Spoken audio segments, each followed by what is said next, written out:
Hey guys, welcome back to Speed Punk's garage. Well, as you can see, we're back in Speed Punk's barn.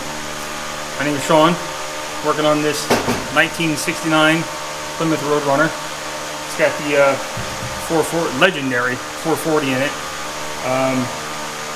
This car's been sitting for a while. I'd say 15, probably closer to 20 years now. It needed a lot of work. Doing a lot of work behind the scenes. I wasn't filming a lot of this stuff. This is my wife's aunt's car. It was my wife's uncle's car. Unfortunately, he passed away several years ago, and he was an amazing mechanic, and I was fortunate enough to work with him a long time ago, actually. Getting choked up a little bit because he was an awesome man. I learned a lot from him, and cranking wrenches on his vehicle, it's tough to do because I'm trying to keep it, within the family. So I wasn't filming a lot of this stuff. I don't really know why. It just really wasn't. It's kind of like a family thing. But these cars are awesome. I'm a muscle car through and through. I love my muscle cars. Make a long story short, I had a lot of things wrong with it, unfortunately. When I got it, it was towed up here. It wasn't running. The top end was taken apart. It had a lot of mechanical issues. Fuel system was dry rotted. Fuel tank had rust in it. Brake system was in horrible shape. I'm trying to think what else. I could probably, hopefully my wife can edit some pictures of the stuff that I did to the vehicle and the stuff that we ran into, the issues that we ran into, and a lot of the fabrication and stuff that I had to do to get this going.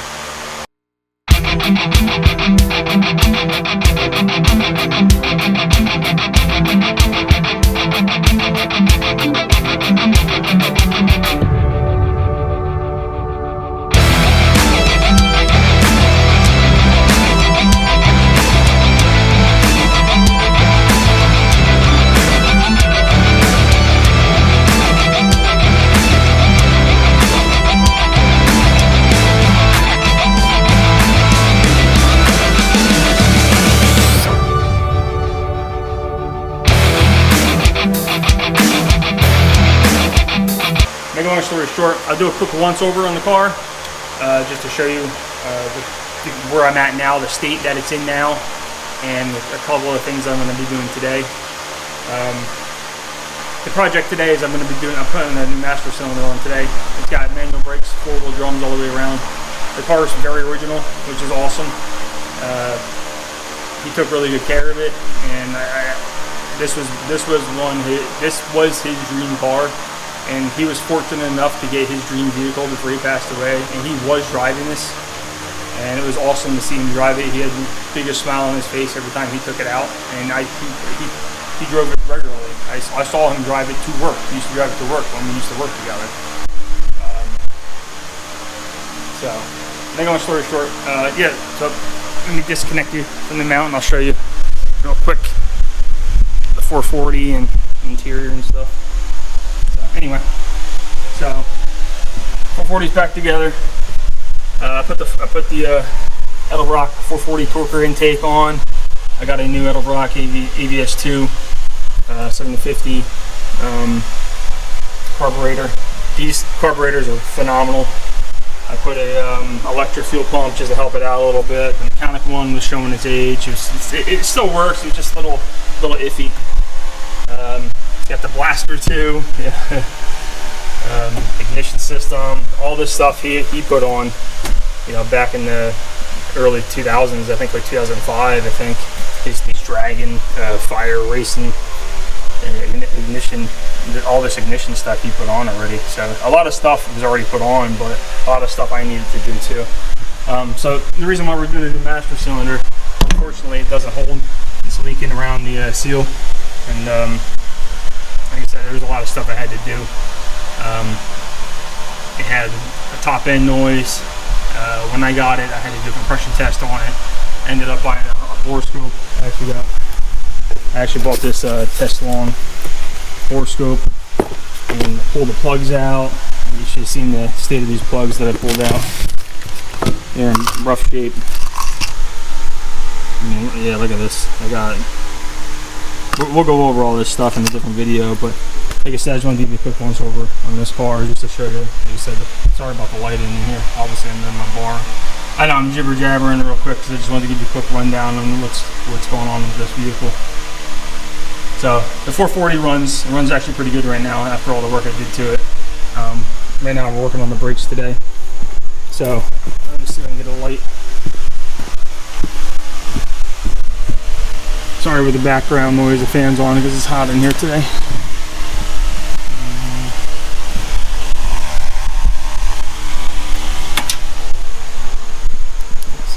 There we go, there's a light. And then look at the interior of this thing. It's awesome. Interior spotless. Look at this. Got the Hurst shifter in it. Yeah, it's pristine interior. No rips or tears. Look at the headliner. Back seat. Spotless. I mean, it was very well maintained. He took really good care of his vehicle. So, like I said, it's the paint's in really good shape. It's really no dings or dents or nothing like that. It's got the, you know, it's a really cool blue. It's kind of, I got like a metallic flake in it. So it's got the original. Can you see it? Yeah. Beep beep. 35,000 miles on it. Anyway, so let's squeeze under here. I'll show you what's going on. You can kind of see up there. Unfortunately, the master cylinder is seeping. The piston, the seal's blowing out in the back. Can't really tell. It's kind of hard to get up there. There it is. See that seal up there? See the rod right there? There it is. Yep, you can see it. Kind of hard to see. Boop. Where my finger is. Boop, boop, boop. Yeah. See that? All that brake fluid right there? Well, it's leaking out right there. So we got to take out those 4. 1, 2, 3, 4. There's 2 behind the steering column. There's 2 right there. 1, 2. And then there's 2 behind the steering column. We got to disconnect the brake lines. Obviously, I can't get a camera up there, so I'm going to pull the master cylinder. I already sprayed aerocryl up there. Acryl, that stuff is phenomenal. I let it sit for 24 hours and it broke these rusted bolts no problem. So yep, there you go. You can see the bolts right there, the studs, I guess technically they're called. So they're a 1/2 inch. So I'm gonna pull those. There's 4. Crap the brake lines and put a new master in. You know, unfortunately the I don't think this is the original master cylinder. I could be wrong, but it doesn't look like it's the original one. I mean, maybe a Mopar guy can tell me if it's the original one or not. I'm gonna keep it anyway. I'm gonna put everything in the trunk, but just to be safe, I don't get rid of nothing. I save everything. But I gotta put in the master cylinder for it over here. So we'll put a new master cylinder on today. Like I said, I'm doing everything I can do for this. Keep it legitimate, keep it period correct, keep it as badass as possible. I mean, it's got the 6-pack Coyote Duster intake. I sanded this all down by hand, repainted it, you know, period correct Mopar orange. I redid the oil pan. You can kind of see it underneath. Yeah, there you go. I pulled the oil pan, redid that. That was a pain in the freaking ass. You know, I redid the front brakes. So it took some time. I did a lot of work on this. The front bumper was all pitted. I redid that by hand. You know, some Quad Zero steel wool and WD-40. Like I said, I had this for a little while. I did a lot of stuff behind the scenes. I was kind of on the fence about filming stuff because it's a family vehicle. So if you guys are interested in me filming some more stuff, comment below. You know, let me know if this is something that you guys are definitely interested in. I'm sure A lot of people like this type of stuff. You know, I was just kind of on the fence about it because it's kind of a touchy subject. I know I'm going on and on about it, but it means a lot to us, especially my wife. So I think that's pretty much it. I can give you a quick side shot of the whole girl. I mean, it's got the original. Obviously, the front wheels are off from the bridge, but when you look at it, it's awesome. It's got the grabber hood, fiberglass grabber hood.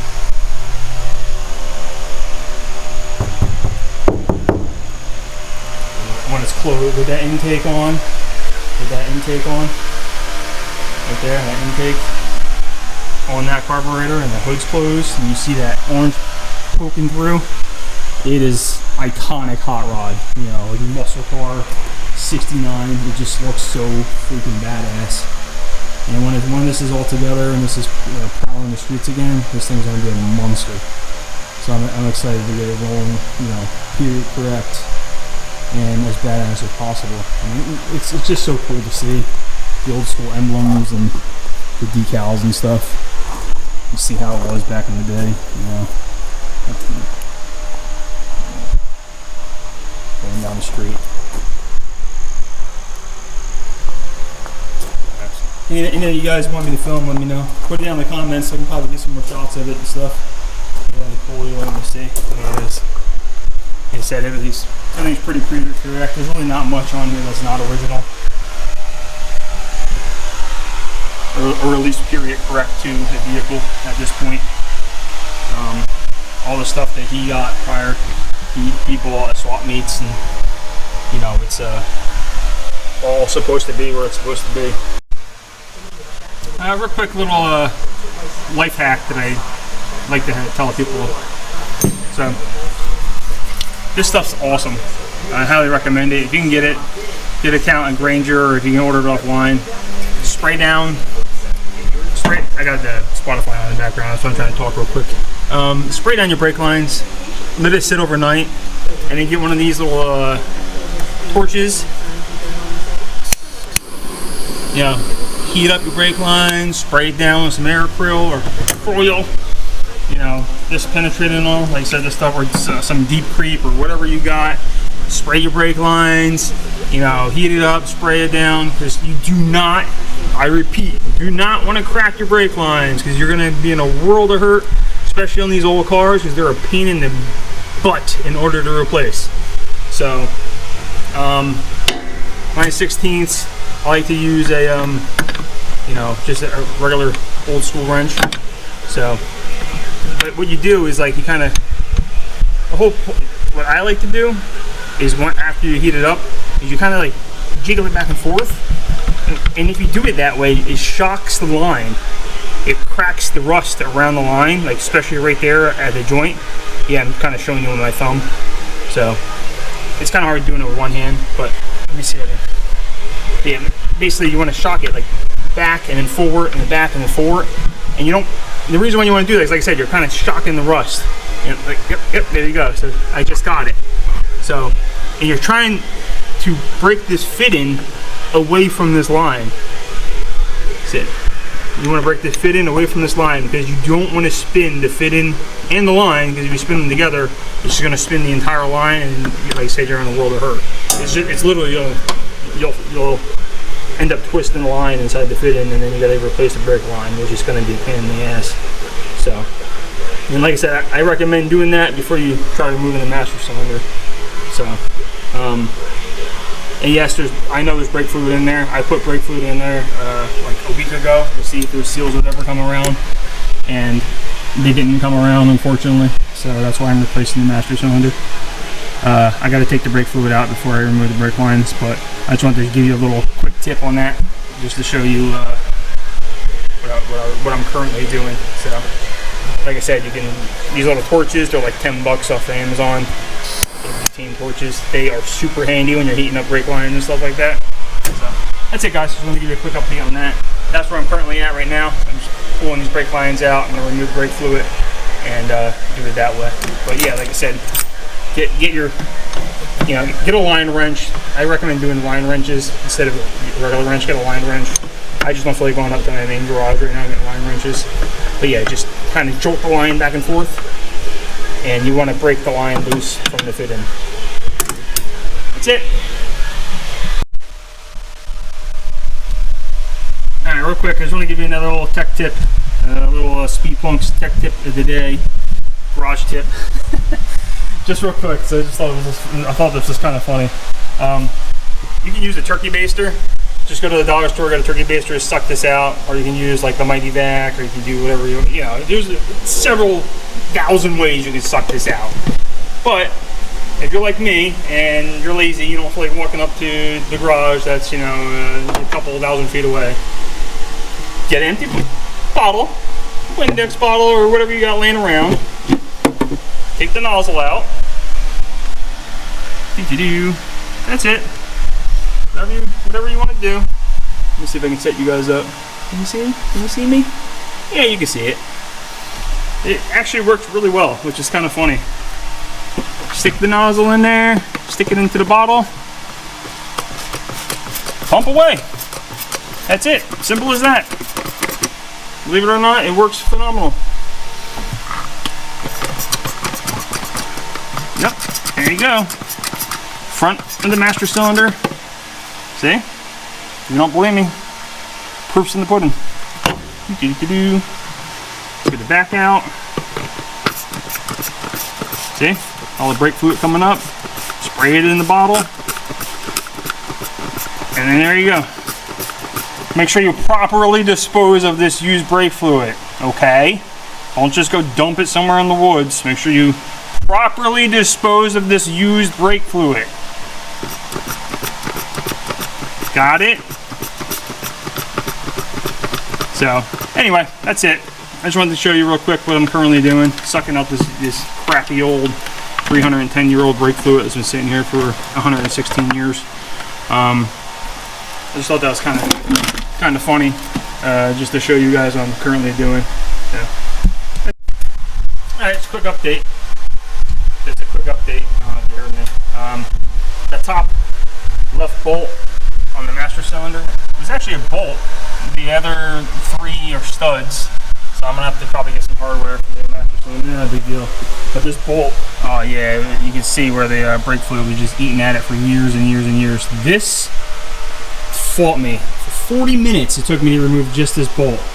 It was a complete freaking nightmare. I don't know how the Mopar technicians did it in the 60s and 70s, because it was.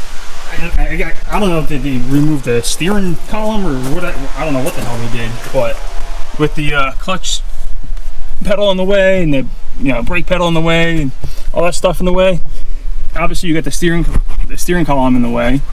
So obviously the brake pedal bracket, you got the steering column here, you got the brake obviously in the way.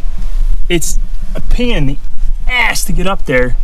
So obviously there's a bolt at the top, stud at the bottom, and two studs on this side. The two studs on this side are pretty easy to get to, luckily, but that top bolt, holy crap, did it fight me. It was a freaking nightmare to get to. So, and it was obviously the brake fluid's been leaking for, as you can tell, unfortunately it's been leaking for who knows how long, years. So the bolts were completely rusted. So I let it soak for 24 hours, some air acryl, oil, whatever you want to call it.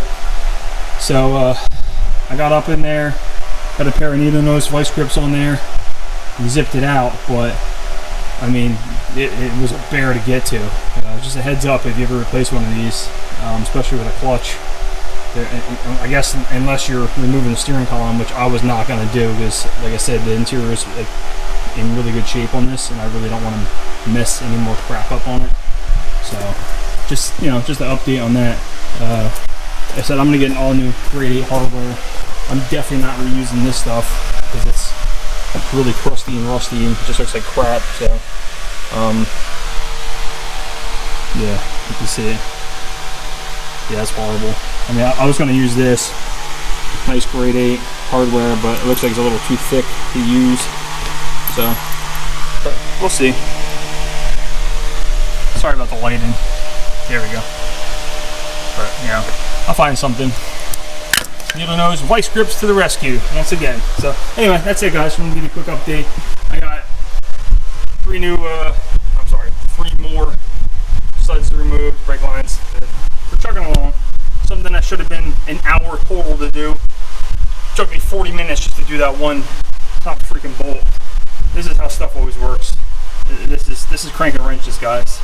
Just wanted to give you a quick update. Getting back to it. Alright, guys, just real quick. I got Spotify in the background, so I'm going to talk over real quick.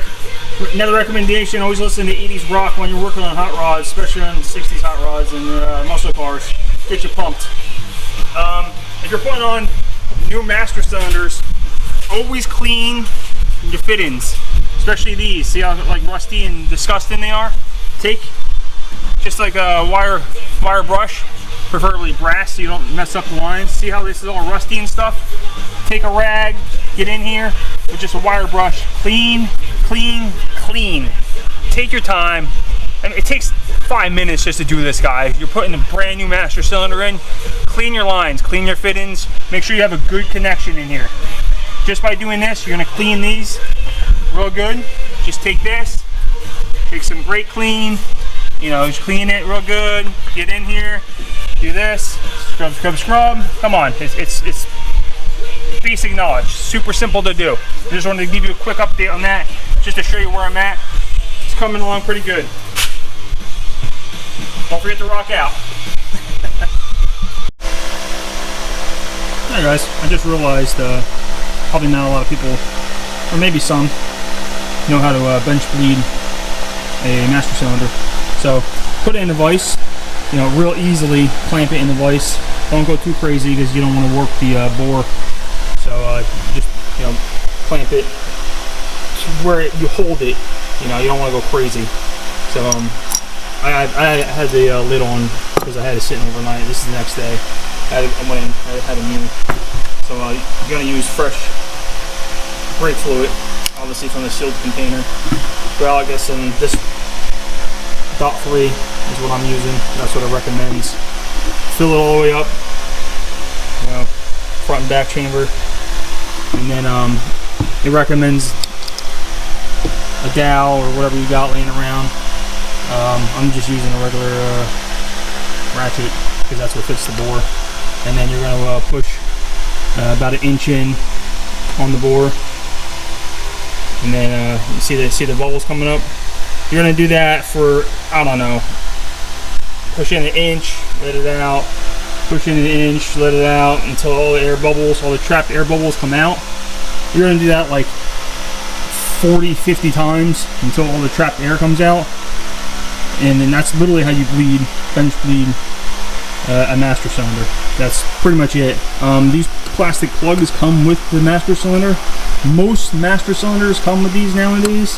If they don't, you can order a master cylinder bleed kit off Amazon for like $8. They're super cheap, and that's what it comes with. Just caps, basically, these plastic caps. You thread them in, and then, or some of them come with clear tubes that you can, you know, put back into the chamber, and that's how you basically bleed it. You're basically just getting all the air out of the system, essentially. It's hard to see it. Sorry about the lighting. Like I said, I'm in the barn, but yeah, it's just plastic caps that thread in, and like I said, you're just pushing this in, real easy. You'll see the trapped air. See the little air bubbles. It's kind of hard to see. I was already bleeding it. So I got most of the air out already. But just wanted to show you that real quick. So like I said, I'm not sure if a lot of people know how to bench bleed a master cylinder or not. I was doing that behind the scenes. Just wanted to give you a quick rundown on that. I ran out to the hardware store, picked up some stainless steel hardware to mount this master cylinder. I wanted to do it grade 8 stainless steel hardware.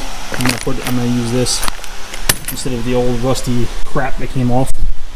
This is the old rusty stuff that came off. So I'm gonna use some real nice grade 8 stainless steel hardware to mount it.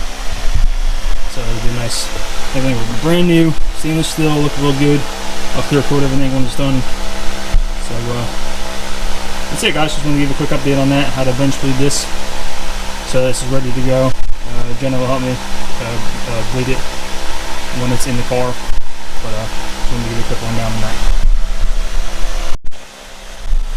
Alright boys, after about 20 minutes of battling with this rusty, crusty ass master cylinder, you can see why it was leaking.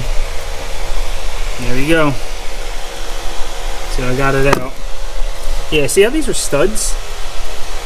These three were studs, and then that top, I guess, left one, you know, was like just a regular bolt.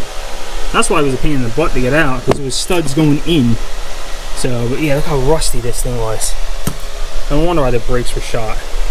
So, I'm sure if you pull this retainer, that retaining clip out, you can pull this out, clean the bore out, and replace the seals in here and rebuild it. But I just bought a brand new one. It's just, you know, cheaper at this point to just replace the. If I'm going to take this apart and rebuild it, I might as well just replace it with a new one at this point, and then I don't have to worry about it. Plus, the new one comes with a 2-year warranty. But I'm going to clean this all up, clean the rod, paint this all nice with some. I got some. I'll paint it like flat black with some engine enamel, because it was obviously being eaten for years with brake fluid. You can see how rusted it is. So I'll protect it with some flat black, you know, engine enamel, prevent it from eating away anymore. But that's where I'm at now. I just wanted to give you a quick update what's going on. Like I said, it's kind of hard to record because it's such a tight spot, but I just give you a quick update on everything. You know, like I said, just take your time. If you ever do this, take your time and just clean it, clean everything. Especially if it's been leaking like this one. This one's been leaking for years. You can tell just by the way it's just by the way it is. Like you see where the brake fluid has just been eating away at the paint and, you know, this firewall for a long time now, which is a shame. But I'm gonna do it right, sand it down, and repaint it with some engine enamel. I'm gonna do the inside too, underneath the pedals and stuff. It was all corroded and stuff, unfortunately. But I'm gonna treat her well. I'll do it right. I'll clean her, you know, brake cleaner real good. You know, maybe do some flat black underneath here too, and make it look nice. Tie the pedal up out of the way when I put the new master cylinder in place. So it'll be done good. It'll be done right, the way it should have been. It'll be new, probably better than factory, honestly. So that's where we're at, guys. Just want to give you a quick update. So back to work. Enough jibber jabbering.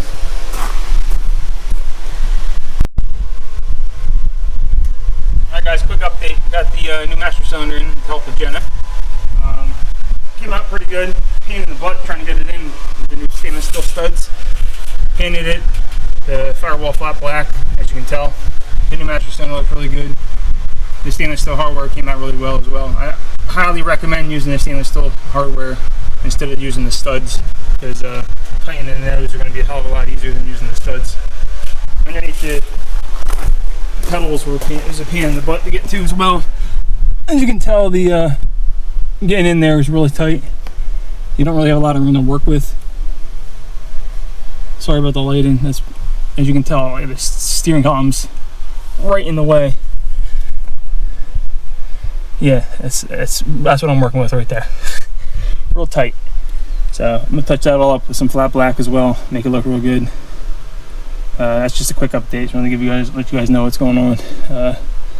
That's it. Get back to work.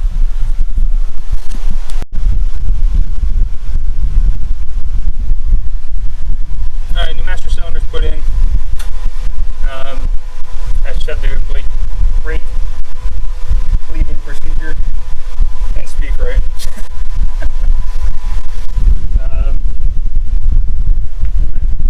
With that, start with the furthest possible breakaway, which would be the passenger side rear. Work your way up, and then you do driver side rear, then do passenger side front, and then driver side front. So obviously need a second set of hands to help you out with that, unless you have a automatic brake bleeding machine, like a mighty bag or something like that. But it's easier if you just have somebody helping you out. You know, pump up the brake 10 times, crack open the bleeder, and let it bleed out, or you can gravity bleed it. Either way, you know, just have somebody get your hand doing that. And then, so the master cylinder's in, do the brake bleeding procedure. That's what we just did. I'll just touch up the pedals underneath with some matte black, Like I said, just did that, so looks a lot better underneath here. The paint's still wet, obviously, but got some matte black underneath there, so it's all uniform underneath there, all one color. Looks nice, nicer than it was, all rusty and crusty and, you know, just like crap underneath there. And now I can shampoo the carpets and make them look nice and pristine underneath here. Do the whole interior, get the whole interior detailed and everything. But you can see how, you know, the brake fluid is still on the floor from where we just applied the brakes. But now we got a pedal, nice hard pedal. Doesn't go down to the floor anymore. Clutch feels good, pedals feel good, so she's ready to go. Got a nice brake. So. Beep beep. Anyway, that's it, guys. That was it on the brakes. Hopefully that should be it. That was it on the master cylinder installation on this 69 Road Runner. It was kind of a pain in the ass, actually. The manual brakes, probably because of the clutch and the everything being in the way. Like I said, I recommend replacing those studs with some stainless steel hardware like we just did. It made it a hell of a lot easier because you can tighten these on the outside as opposed to dealing with the studs on the inside. So, any questions? Put it down in the comments. Don't forget to like, comment, subscribe, and that should be it. So, that's it, guys.